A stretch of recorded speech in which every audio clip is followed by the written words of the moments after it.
والصلاة والسلام على أشرف الأنبياء والمرسلين سيدنا مولانا محمد وعلى آله وصحبه أجمعين. سبحانك لا علم لنا إلا ما علمتنا إنك أنت العليم الحكيم. رب اشرح لي صدري ويسر لي أمري واحلل عقدة من لساني يفقهوا قولي. أما بعد. Alhamdulillah teman-teman sekalian saya muliakan, hari ini kembali kita akan lanjutkan, dan sebelum kita mulai kita akan awali dengan membaca niat belajar bersama-sama. Bismillahirrahmanirrahim.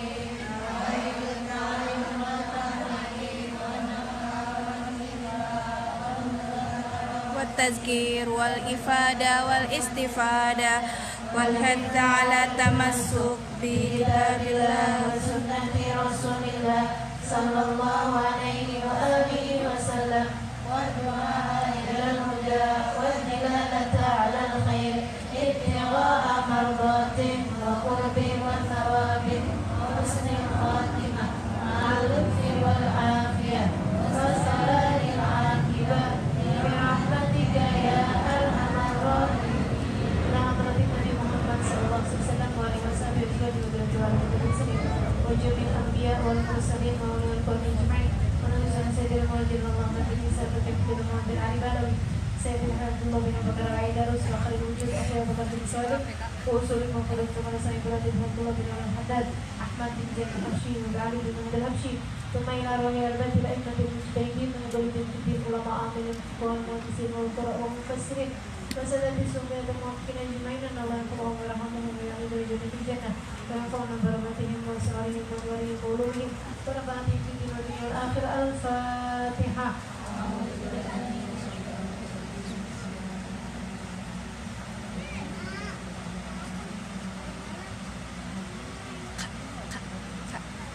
Kalau bisa jangan ngeliat lagi. Kalau bisa siapa aja. Bismillahirrahmanirrahim. Wa min afatil lisan, salah satu dari bahaya-bahayanya lisan adalah as-sukhriyah bil muslim, adalah merendahkan, menghina seseorang, mengejek seorang muslim. Wal istihza bih, dan menghina dia, ngata-ngatain, istihzaan terhadap orang tersebut. Wadhahik alaih, mentertawakan seseorang, istighfafan, karena merendahkan orang tersebut, menghina orang tersebut, wahdigaran lah, atau merendahkan orang itu. Qala Allah Ta'ala, Allah Subhanahu wa taala berfirman, ya ayyuhalladzina amanu la yashar qaumun min qaumin, wahai sekalian orang-orang beriman, janganlah satu kaum merendahkan, menghinakan, mengejek kaum yang lain. Asa ayyakunu khairam minhum, siapa tahu kaum tersebut lebih baik daripada yang menghina. Wala nisaun min nisa'in asa ayyakunna khairan minhunna, dan janganlah perempuan-perempuan kalian menghina perempuan yang lain-lain, siapa tahu perempuan yang dihina itu lebih baik daripada yang menghina. Wala talmizu anfusakum, janganlah kalian talmizu, memandang sebelah mata, itu apa ya? Meremehkan. Anfusakum, diri-diri kalian, maksudnya orang lain. Wala tanabazu bil alqab, janganlah kalian menjuluki orang dengan julukan-julukan yang tidak baik. Bi'sal ismul fusuq ba'dal iman, itu adalah sejelek-jelek kefasikan. Sesudah Allah Subhanahu wa taala karuniakan keimanan, kalian mestinya jagain gitu loh. Jangan sampai kemudian malah menjadikan kefasikan. Nama-nama yang jelek itu adalah seburuk-buruknya kefasikan. Wa man lam yatub faulaika humudz zalimun, siapa yang tidak bertaubat maka mereka adalah orang-orang yang zalim. Wa qala alaihi salatu wassalam, dan bersabda pula baginda kita Nabi besar Muhammad sallallahu alaihi wasallam, bihasbimri'in minasyarr an yahgar akhahul muslim, cukup sebagai sebuah keburukan bagi seseorang apabila seseorang merendahkan orang lain atau menghina orang lain sesama muslim, saudaranya sesama muslim. Jadi nggak usah menghina orang, nggak usah jelek-jelekin orang, karena belum tentu kita lebih bagus daripada dia. Emang betul ya. Iya, jadi nggak usah gitu. Kita nggak pernah tahu gitu kan, kita lebih baik apa enggak dari orang lain gitu. Dan ibu-ibu sekalian, ilmu ini seperti yang sering saya sampaikan kepada teman-teman semuanya, bukan untuk melihat orang lain. Ya, si itu tuh kerjaannya suka jelek-jelekin saya. Si ini nih kerjaannya suka merendahkan saya. Bukan. Ilmu ini ada untuk kita mengintrospeksi, menjadi cermin, menjadi kaca bagi kita untuk kita melihat diri kita. Jangan sampai kita mengerjakan yang seperti itu. Sehingga sekalian saya mengatakan, kita nggak pernah tahu. Jangan mencela orang lain karena dia ahli maksiat. Ada banyak di antara para hamba-hamba Allah Subhanahu wa taala yang kemudian menjadi hamba yang tercinta di sisi Allah sebelumnya adalah ahli maksiat. Banyak loh teman-teman sekalian, yang asalnya pemabuk, Fudail bin Iyad salah satunya. Yang asalnya pemabuk, Ibrahim bin Adham salah satunya. Yang asalnya perampok, Abu Bakar ibnul Hawari salah satunya. Sehingga sekalian saya muliakan, akan tetapi ketika Allah Subhanahu wa taala mengangkat mereka, memberdirikan mereka, meninggikan derajat mereka, kita ditinggalnya dengan derajat-derajat yang jauh di atas kita. Sehingga sekalian saya muliakan, maka jangan pernah remehkan orang lain, entah itu karena dia itu tadi ya ahli maksiat. Apalagi kalau kamu meremehkan seseorang hanya karena dia miskin misalnya. Sehingga sekalian saya muliakan, kalau pandanganmu terhadap kemuliaan seseorang itu, kalau kaya berarti mulia, kalau miskin berarti hina, bisa jadi kamu akan lebih memuliakan Abu Lahab, Abu Jahal daripada Nabi Muhammad. Karena siapapun tahu Abu Lahab, Abu Jahal lebih kaya daripada Nabi Muhammad alaihissalam. Jangan sampai kalau kamu dihidupkan di zamannya sahabat, kamu jadi siapa nih kalau kemudian pandanganmu terhadap seseorang tergantung dari berapa banyak dia punya materi. Hati-hati teman-teman saya sekalian, nggak gitu caranya. Jangan hina seseorang hanya karena dia jelek misalnya, gitu ya. Ada berapa banyak hamba-hamba Allah yang soleh solehah, tapi secara tampangnya dia bukan orang yang cantik, gitu ya. Kalau kemudian pandanganmu terhadap melihat kecantikan itu berarti kalau orang cantik dia mulia dalam pandanganmu, kalau dia jelek dia hina dalam pandanganmu. Bisa jadi kalau hidup di zamannya Nabi, kamu lebih akan mengikuti Ummu Jamil, istrinya Abu Lahab, daripada Sayyidah Khadijah, daripada Sulaim, daripada sahabat-sahabat perempuan yang lain. Karena tentu saja siapapun tahu Ummu Jamil adalah perempuan, boleh dikatakan ratu kecantikannya kota Mekah, teman-teman saya sekalian. Jangan pandangan kita, jangan hina orang lain hanya karena kemiskinan, hanya karena rupa, hanya karena bahkan maksiat, gitu ya. Kita benci perbuatannya, tapi kita tidak benci orangnya. Kita benci perbuatannya, tapi kita nggak benci orangnya. Kita nggak pernah tahu, teman-teman sekalian, siapapun kita nggak pernah tahu. Dan itu nilai kedewasaan yang ditetapkan oleh Habib Abdullah bin Abu Bakar Al-Aidarus. Habib Abdullah, teman-teman sekalian, ngelihat anaknya, Masya Allah ibadahnya, Masya Allah akhlaknya, Masya Allah ilmunya. Cuman ada satu sifat yang Habib Abdullah takut anaknya ini belum memilikinya. Apa itu? Tawadhu. takut anaknya belum punya tawadhu. Jadi mau ngetes anaknya. Panggil anaknya, Abu Bakar namanya. Bakar, lebih, Bah. Abah nih mau ada urusan, saya meminta tolong sama kamu nak. Abah lagi ada pengen tahu sesuatu, pengen ngerti ilmu sesuatu. Jadi Abah minta sama kamu bantuin Abah. Lebih, Bah. Coba carikan di luaran sana yang kamu lebih bagus daripada dia. Kamu lebih baik daripada dia. Bawain ke sini.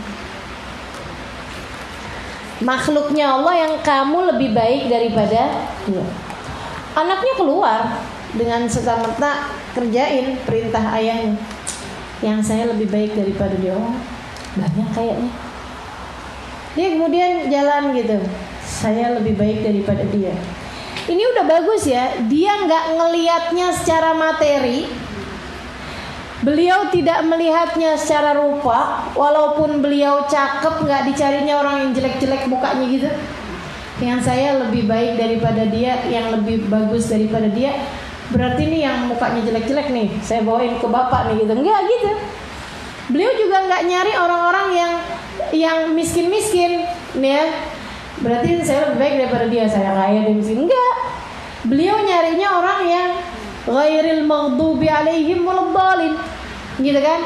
Orang yang enggak baik itu adalah maghdub alaihim, orang yang dimurka sama Allah ataupun orang-orang yang sesat jalan. Siapa mereka? Ahli maksiat kepada Allah Subhanahu wa taala atau orang tidak beriman. Kan begitu? Jadi dia pun mulai jalan, berangkat nyari tempat orang yang memungkinkan untuk minum minuman keras. Ketemu. Din. Ada orang lagi mabok. Om, ikut yuk om. Ikut yuk. Mau ngapain? Abah saya lagi mau undang makan. Oh iya deh.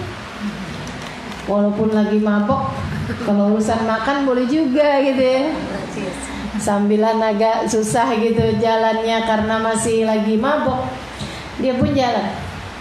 Di tengah jalan ingat, beliau nih Abu Bakar bin Abdullah al-Idrusil Akbar ingat bahwasanya dulu Sayyidina Umar juga tukang mabok, teman-teman saya sekalian. Dulu Fudail bin Iyad juga tukang mabok, Ibrahim bin Adham juga tukang mabok. Tapi ketika hidayah Allah Subhanahu wa taala kemudian datang, Masya Allah, Allah naikkan sampai sedemikian rupa. Jangan-jangan nih yang saya bawa ini calon-calon Fudail bin Iyad nih. Jangan-jangan nih yang saya bawa ini adalah calon-calon Umar bin Khattab nih. Jangan-jangan yang sama saya ini adalah orang-orang yang sekarangnya dalam keadaan mabuk, tapi entar-entarannya dia kemudian sadar, dia kemudian dapat hidayah, dia kemudian jadi orang yang Masya Allah. Sehingga sekalian saya muliakan, tengah jalan itu ketika datang pemikiran seperti itu, beliau pun kemudian bilang, maaf ya om, gak jadi om, saya gak jadi kasih makan nih. Iya maaf om. Nah iya nih gak apa-apa. Dia kemudian mau balik ke rumah ayahnya. Dia mau bilang gak ada ya, gak ada orang Islam yang saya lebih baik daripada dia. Tapi terus mikir, tunggu dulu, Abah kan gak bilang orang Islam, siapa aja kok, begitu kan ya. Artinya kalau saya bawa orang non muslim juga Abah gak apa-apa nih kayaknya. Jadi dia kemudian nyari, teman-teman saya sekalian, pergi ke tempat penyembahan berhala. Maksudnya ke orang-orang yang memang tidak beriman. Nyampe di sana, beliau kemudian bilang sama orang tersebut, Pak, Bapak mau nggak saya undang ke rumah Mbah saya? Mbah saya lagi siapin makan. Bapak. Oh gitu. Ini kan nggak mabok ya? Boleh juga. Ini emang jamnya makan siang nih dan saya juga nggak jelas makan di mana, boleh? Bentar ya, saya selesaiin dulu. dia selesaiin urusannya, habis itu kemudian yuk. Di jalan dia kemudian ingat bahwa ada banyak dari hamba-hamba Allah yang kemudian dicinta sama Allah, yang asalnya juga orang yang kafir kepada Allah. Ketika hidayah datang, teman-teman sekalian, Masya Allah, Masya Allah, Allah kemudian kasih kepada mereka nilai yang sangat besar sekali. Ada banyak kan yang asalnya kafir, kemudian ketika hidayah Allah datang, Sayyidina Umar salah satunya, kemudian banyak orang-orang yang asalnya nyembah berhala masuk Islam, atau kafir masuk Islam, kemudian jadi orang-orang yang benar. Bahkan nih di Indonesia sendiri, pribumi yang asli dari Indonesia kan dulunya kan animisme, nyembah patung, nyembah pohon, nyembah batu, kan gitu ya, gitu. Tapi kan ketika kemudian hidayah datang, Wali Songo datang ke sini, bisa jadi penyebab Islamnya ribuan orang. Nih akhirnya nih anak-anak cucu-cucunya ke bawah-bawahnya, Masya Allah, Masya Allah, gitu ya. Kita nggak pernah tahu. Jadi akhirnya beliau ketika ingat seperti itu, maaf Pak, katanya gitu, nggak jadi saya kayak undang Bapak. Oh gitu nak, ya udah nggak apa-apa deh, saya balik aja lagi ke sana. Dia pun kemudian balik lagi, nggak ada nih, mau pulang. Dilihatnya ada anjing lagi nyari-nyari makanan tempat sampah, kurapan pula. Oh, kalau ini udah pastilah, saya manusia. Walaqad karramna bani Adam. Kata Allah dalam Al-Quran, kami telah memuliakan bangsa manusia. Lagian Bapak kan cuman bilang makhluknya Allah, pokoknya siapa aja gitu loh, siapapun yang kamu lebih baik daripada dia. Kalau sama anjing kurapan pula, saya lebih bagus lah daripada dia. Diambil tali, kemudian diikatnya anjing tersebut, nggak pakai sentuh ya. Dia pun kemudian seret-seret tali anjing itu, mau dibawa ke rumahnya. Dia mau bilang sama bapaknya, Pak, nggak ada orang, tapi binatang saya lebih baik daripada dia. Sampai ketika kemudian beliau ingat sama firman Allah SWT, ya laitani kuntu turaba. Ada hari di mana ketika binatang dihisab dengan hisaban sekali, manusia-manusia yang kafir kepada Allah, yang ditetapkan nerakanya, yang gak jelas nasibnya di hari akhirat, mereka akan berkata, ya Allah, andai waktu di dunia aku adalah binatang sehingga hari ini aku dapat menjadi debu seperti mereka. Dia mikir kayak begitu, ya Allah, kalau saya selamat masuk ke dalam surga, saya emang lebih baik daripada dia.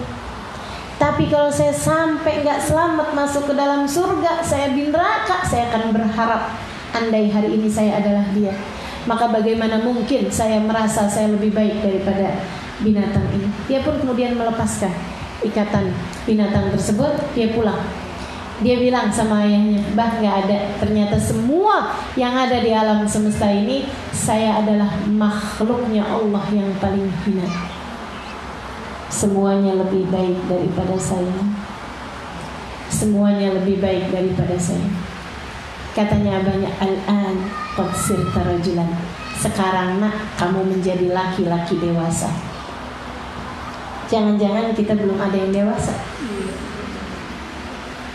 karena selama ini kita masih melihat kita lebih baik dari si fulan, si faltan, si fulana, si faltan. Melihat orang yang pakaiannya terbuka, kita bilang, ih neraka, kayaknya kangen tuh sama dia tuh. Ngelihat orang yang pakaiannya tertutup sampai lebar banget tertutupnya, kita bilang lebay. Ngelihat orang yang ahli maksiat, kita bilang ya ampun, naudzubillah min dzalik. Jangan sampai saya kenal sama dia, jangan sampai sedekat sama dia, jangan sampai berurusan sama dia. Naudzubillah. Begitu ngelihat orang yang ahli taat, ngerjain taat gitu kemana-mana, kita bilang palingan juga ria. Lantas siapa yang tidak kamu rendahkan? Lantas siapa yang tidak kamu hinakan? Teman-teman saya sekalian, ngelihat orang yang bodoh-bodoh gak ngerti ilmunya, itu dia orang yang tidak dikehendaki baik oleh Allah Ta'ala. Bukankah Allah bilang siapa yang dikehendaki baik oleh Allah akan diberikannya pemahaman dalam ilmu? dia nggak dibikin sama Allah mau hadir majelis ilmu, berarti dia bukan orang dikehendaki baik sama Allah.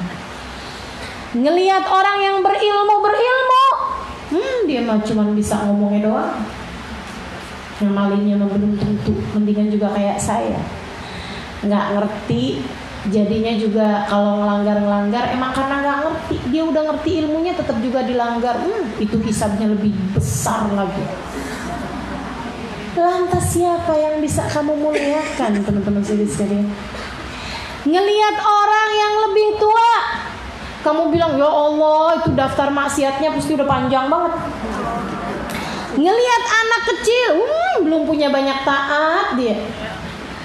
Siapa yang kamu muliakan, saudariku sekalian saya muliakan? Jika setiap kali melihat setiap orang, kamu melihat dengan pandangan sebelah mata. Jika setiap kali kamu melihatnya dengan pandangan mencari kekurangan-kekurangannya. Nggak pernah ada ketemu ceritanya bisa memuliakan orang. Justru sebaliknya, kalau kamu mau lihat kekurangan, lihatlah dirimu.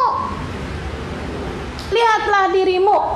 Katanya seorang alim kepada muridnya, seorang syekh kepada muridnya, Syekh pernah ketemu setan nggak? Kata muridnya, oh kamu pengen lihat setan nak? Iya saya tuh pengen tahu deh Syekh namanya setan kayak apa. Ngaca aja kamu. Teman-teman sekalian, itu jelek banget ya. Tapi kalau dipikir-pikir, bener. Kita nih apaan yang diajakin setan kita ikutin? Bener nggak? Ya Allah, begitu mudahnya diperdaya sama setan. Ketika setan bilang, ih kamu masya Allah ya, gitu, nggak kayak si fulana, si fatana, emang. Yang lain-lain tuh belum pada pergi ngaji, gini gitu segala macam. Kamu udah begini, kamu udah begitu. Ember. Ya Allah, teman-teman saya sekalian. Jadi emang bener banget kalau kamu pengen lihat setan, ngaca. Tuh yang dibalik cermin itu dia setan. Kita sering yang ngikutin jalan dia. Ngelihat orang lain gak ada yang bagus, teman-teman sekalian. Kayak kita semuanya yang paling bagus. Ngelihat si ini kita rendahkan, lihat si itu kita hinakan, lihat si ini gak ada bagus-bagusnya, lihat si itu. Innalillahi wa inna ilaihi raji'un. Saatnya menangisi diri kita, saudara sekalian. Saatnya kita angkat tangan seraya mengatakan, ya Allah, hamba-Mu yang satu ini yang gak ngerti diuntung ini, ya Allah, berikan kepadanya jalan hidayah-Mu. Karuniakan kepada hatinya rasa hati yang benar, sehingga memahami makna dari segala kejadian dan faham bahwa dia bukan siapa-siapa.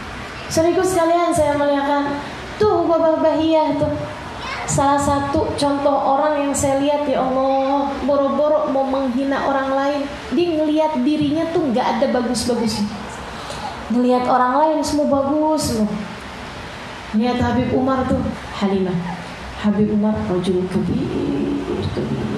Habib Umar nih ya Halimah ya, orang yang benar-benar besar banget. Iya Bapak. Habis itu ngelihat Hubaba Nur kabir. Hubaba Nur gede. Saya pikir memang Hubaba Nur, Habib Umar orang-orang besar. Satu hari, teman-teman saya sekalian, saya diajak Hubaba Bahiyah berziarah ke tempatnya Ahmad bin Ali Al-Habsyi, cucu dari penulis Maulid Simtuduron di Sewun. Datanglah saya berziarah ke sana. Bertiga aja saya sama Hubaba Bahiyah ketemu sama Habib Ahmad. Di hadapan Habib Ahmad, Hubaba Bahiyah bercerita. Dia bilang, Ahmad, saya ini beberapa minggu ini saya lagi tinggal di Daruz Zahra. Masya Allah, anak-anak Daruz Zahra itu kayak malaikat-malaikat. Saya kan anak Daruz Zahra, saya langsung. Katanya Hubaba Bahiyah, Ahmad, itu mereka tiap kali saya masuk ke musola selalu ada anak-anak itu sedang ibadah kepada Allah. Saya sampai mikir kapan mereka tidurnya. Masya Allah. Teman-teman sekalian, saya anak Darul Zahro'nya. Saya juga bolak-balik ke musola juga.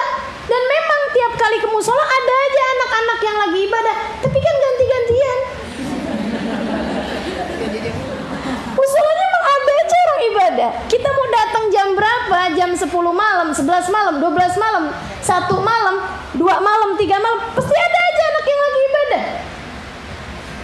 Entaran anak yang dari Kenya, entaran anak yang dari Singapura, entaran anak yang dari Indonesia.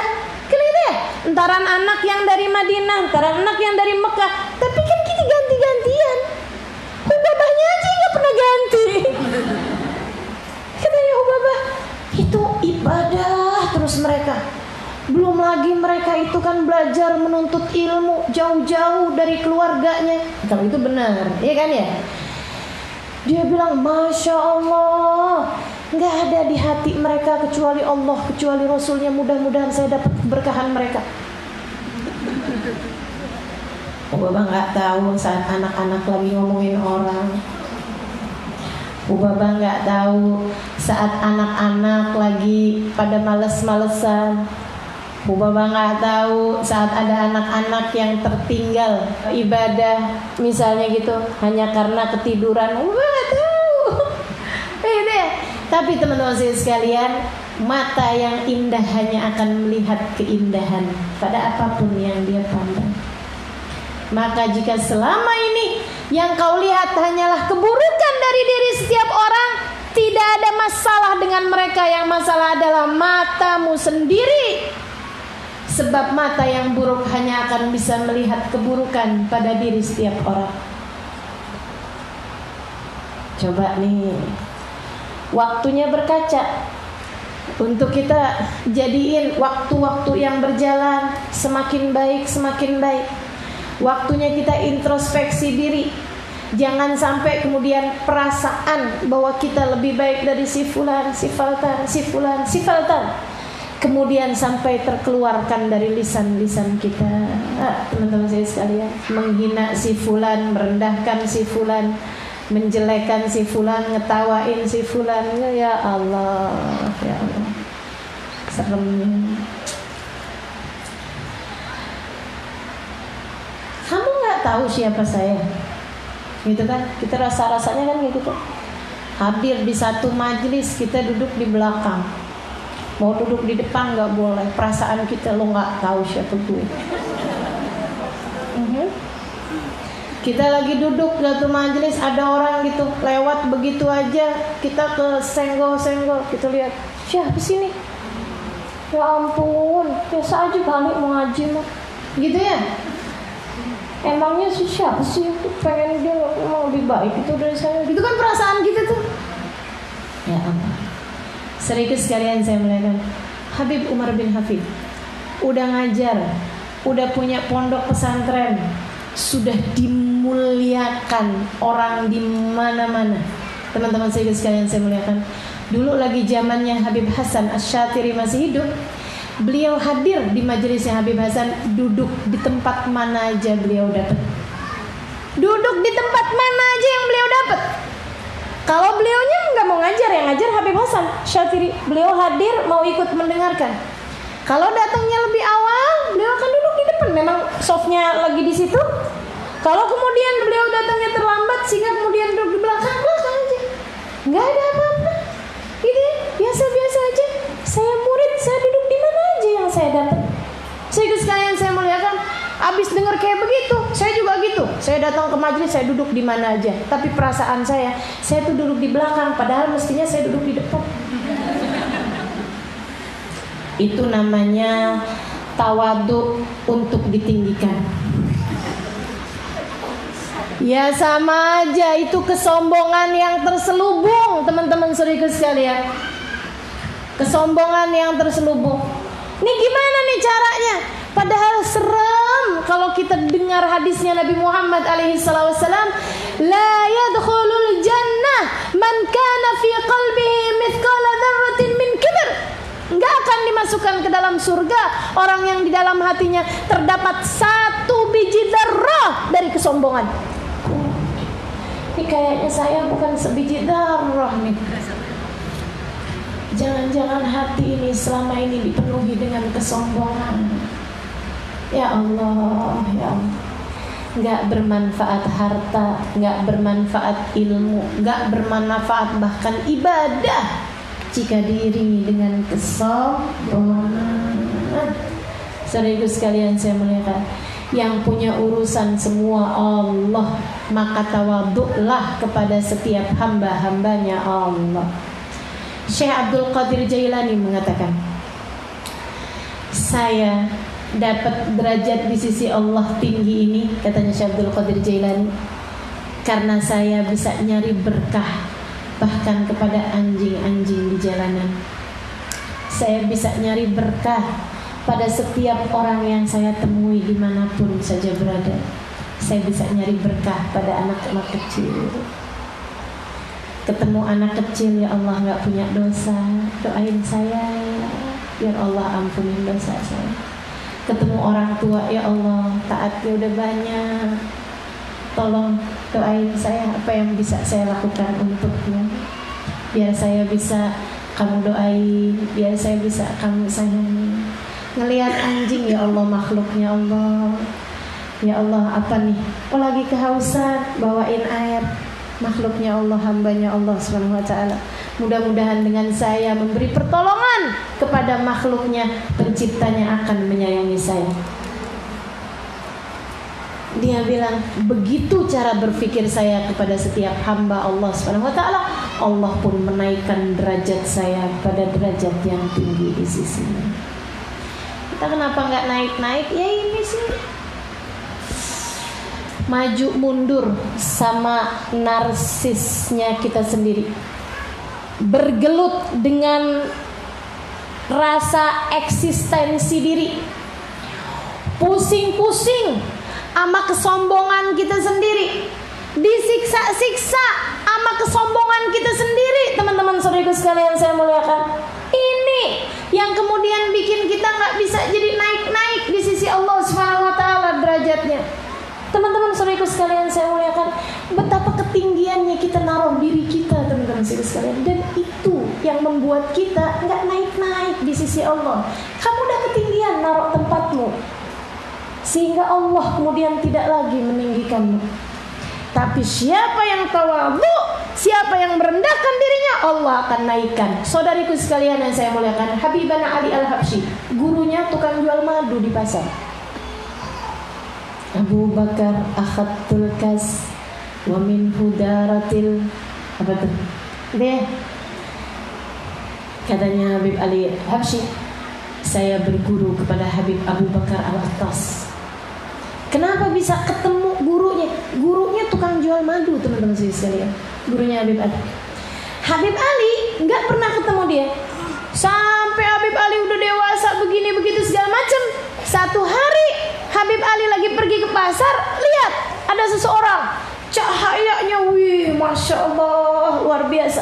Habib Ali langsung datang pada orang tersebut, diciumnya tangannya, diciumnya tangannya. Beliau bilang, anggap saya muridmu, terima saya di sisimu. Orang itu tersenyum, kemudian mengatakan, ya Ali, aku sudah memberi perhatian padamu, bahkan dari sejak kamu masih berada dalam sulbi ayahmu. Kenapa Habib Ali bisa melihat cahaya pada diri orang tersebut? Karena Habib Ali setiap ngelihat orang, lihat cahayanya, teman-teman sekalian. Kalau kita tiap lihat orang, lihat kekurangannya, gimana mau ketemu cahaya? Kalau setiap orang yang kamu lihat kekurangannya, bagaimana mungkin kamu bisa melihat cahayanya? Fokusmu kepada diri sendiri, kamu lihat kelebihannya. Kamu tempatin dirimu ketinggian, teman-teman saudaraku sekalian. Kamu kalau mau nadah sesuatu, mesti naruhnya di bawah, betul nggak?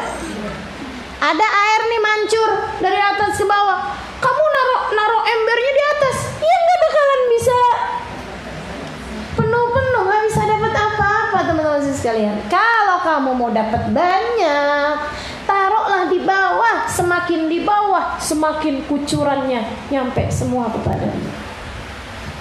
Yang tawadu, sehingga akhirnya kamu bisa dapetin semuanya. Bisa lihat cahaya yang dilihat Habib Ali Habsyi, bisa lihat hamba-hamba tercinta di sisi Allah SWT. Datang seorang kepada Imamul Haddad, dia bilang, Habib, zaman sekarang gak ada wali, gak ada kasih Allah SWT. Kata Habib Abdullah bin Alawi Al-Haddad, walinya banyak, akan tetapi bagaimana mata yang buta bisa melihat mereka?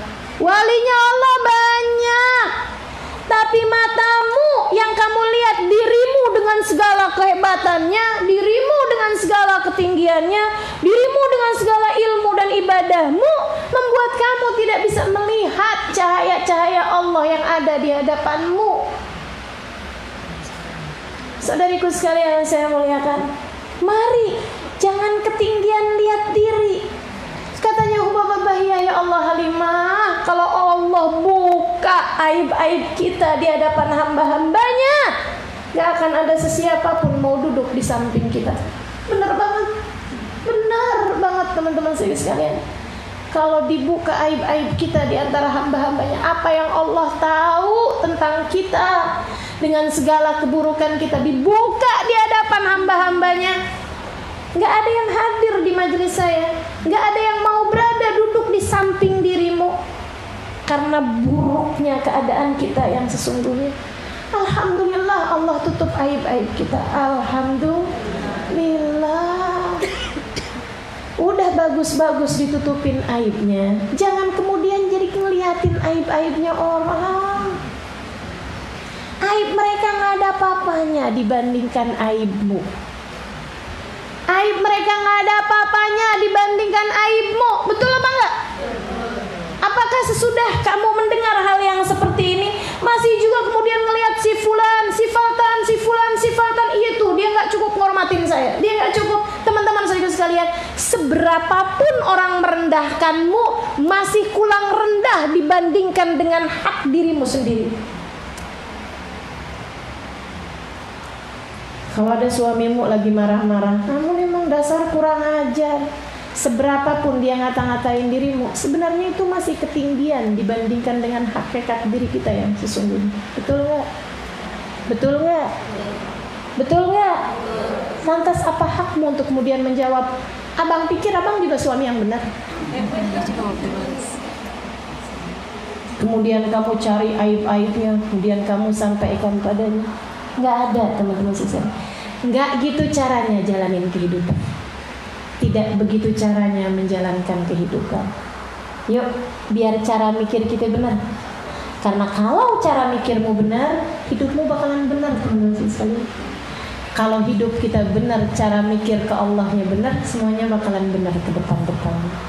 Insya Allah. Yuk, belajar untuk memandang diri sesuai dengan hak kita. Katanya guru saya, ada namanya Syekh Umar Al-Khatib. Salah satu dari orang-orang yang saya kagumi keilmuannya, saya kagumi penataan hatinya. Salah satu dari murid Habib Umar bin Hafid terbaik. Salah satu dari putra Tarim terbaik. Orang dengan ilmu yang Masya Allah luar biasa.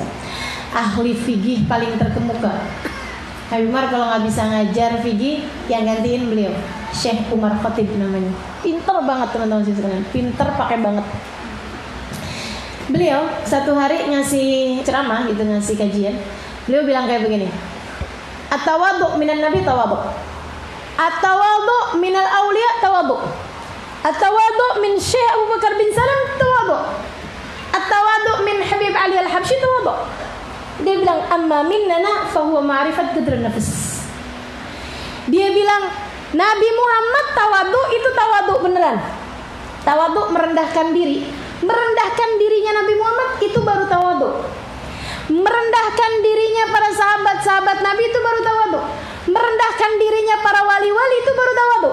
Habib Abdullah bin Alawi Al-Haddad ketika kemudian beliau bilang, semoga Allah menyelamatkan kita dari api neraka, semoga Allah mengumpulkan kita dengan orang-orang soleh, itu tawadhu. Tawadhu. Beliaunya pimpinan orang-orang soleh, teman-teman saya sekalian. Ketika beliau ngomong di kitabnya ini kan banyak banget nih kalimat-kalimat tawadhu beliau. Saudara sekalian, itu tawadhu. Dari Habib Ali Al-Habsyi, Habib Ali Habsyi dalam ucapan-ucapan beliau yang dituliskan, kita suka dengerin kalau lagi haul beliau itu ya. Mudah-mudahan Allah merahmati kita semuanya. Nabi Muhammad ibadah. Kalau kita bukan ibadah, kita hidupnya tidur mulu, kita hidupnya males mulu. Itu kalau beliau yang ngomong tawadhu, teman-teman saya sekalian. Nggak ada beliau hidupnya tidur mulu. Kalau kita,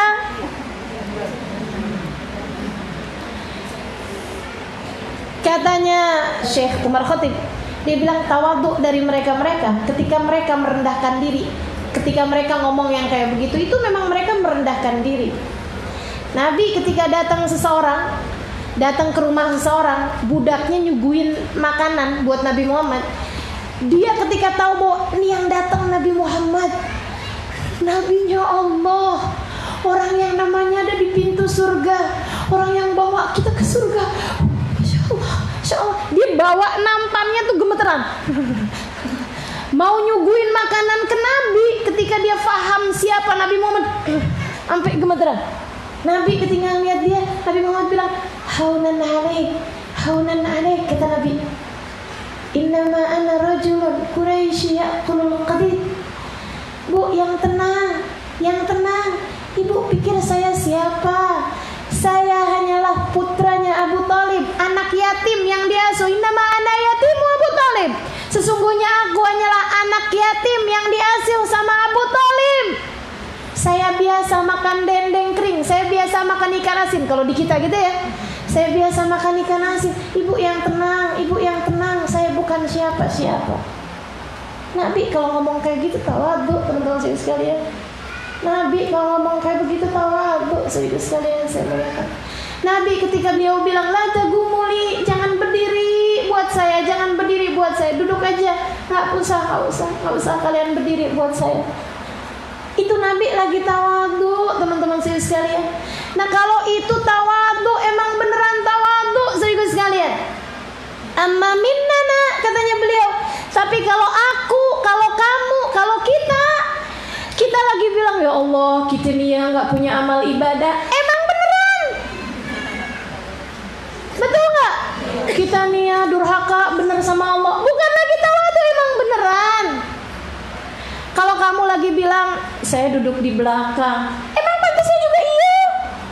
Saudaraku sekalian, saya muliakan, orang itu ya nendang saya, tapi saya emang nggak apa-apa, emang mestinya juga nggak apa-apa. Saudaraku sekalian, saya muliakan, kalau kita tawadhu minnana, kita merendah-rendahkan diri kita kayak apaan rendahnya, fahuwa ma'rifat gadrun nafs, itu bukan tawadhu, akan tetapi tahu diri. Saya dengar itu jelek banget sih, tapi iya, emang beneran teman-teman saya sekalian. Tawadhunya kita tuh bukan tawadhu, jadi jangan sok-sok tawadhu. Nggak ada, kita masih belum mencapai derajat tawadhu, ketinggian. Jadi wali dulu baru kamu tawadhu, begitu kan ya? Jadi orang, misalnya nih, orang yang derajatnya 90, ketika dia kemudian nempatin dirinya di 60, di 50, kan namanya tawadhu. Merendahkan dirinya, derajatnya 90, dia taruhin dirinya 60, kan begitu? Saya melihat. Nah kalau orang derajatnya 10, dia taruhin dirinya di 30-40, walaupun itu kelihatannya rendah dibandingkan dengan 70-80, kan itu masih lebih ninggiin diri daripada tempat yang semestinya. Halo? Betul nggak? Ya Allah. Kalau Sayyidina Imam Asy-Syafi'i bilang, ilahi lastu lil firdausi ahla wala ahwa ala naril jahimi. Ada yang bilang itu ucapan Imam Syafi'i, ada yang bilang itu ucapannya Abu Nawas. Tapi yang pasti itu adalah ucapan orang soleh, teman-teman saya sekalian. Ya Allah, saya nggak pantas buat masuk surga, tapi saya juga nggak kuat sama api neraka. Itu mereka lagi tawadhu. Tapi kalau kita lagi bilang ya Allah, saya nggak pantas masuk surga, Allah bilang emang iya. Tapi saya juga nggak kuat sama api neraka, emang iya juga. Tapi kamu masih berani-berani ngerjain dosa. Kita mau bilang apa? Kita rendah-rendahkan diri kita.